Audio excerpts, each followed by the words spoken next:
Hello guys, মিরিকের আগের ব্লগে তোমাদেরকে আমি বলছিলামই যে আমি ব্রিজের ওই পাশটায় গেছিলাম আর ওখানে হর্স রাইডিং, তারপরে অনেক অ্যাক্টিভিটিস অপশন ছিল। তো আমি হর্স রাইডিংটাই করেছি কারণ অনেকদিন ধরে ইচ্ছা ছিল। আর আমি যে ঘোড়াটায় চড়েছি, ঘোড়াটা কি যে মিষ্টি ছিল তোমাদের বলে বোঝাতে পারবো না।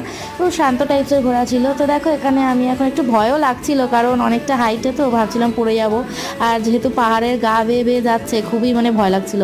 তারপর দেখো ওখানে আমাদের হয়ে গেছে অলরেডি সমস্ত কিছু। এখন আমরা হোটেলের দিকে চলে যাচ্ছি কারণ আজকে আর আমরা কিছু আর ভিজিট করিনি, কারণ ট্রেনে কতটা জার্নি হয়েছিল তোমরা জানোই। আমরা একটু টায়ার্ড ছিলাম। তো দেখো এখন খেতে বসে গেছি। মেনুতে ভাত, ডাল, আলু ভাজা, পটলের তরকারি আর ডিমের কষা ছিল। আর প্রত্যেকটা রান্না এত ভালো ছিল ওদের। তো এখন আমরা তাই ফ্রেশ হয়ে খেতে বসে গেছি। আর প্রচণ্ড জোরে খিদে পেয়েছিল, তো চেক ইন করেই খেতে বসে গেছিলাম এসে ফ্রেশ হয়ে।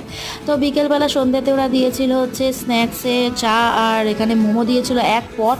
তো সেটাই আমরা বসে খাচ্ছিলাম। ব্লগটা কেমন লাগলো জানিয়ে, ভালো লাগলে লাইক শেয়ার সাবস্ক্রাইব করে দিও। টাটা।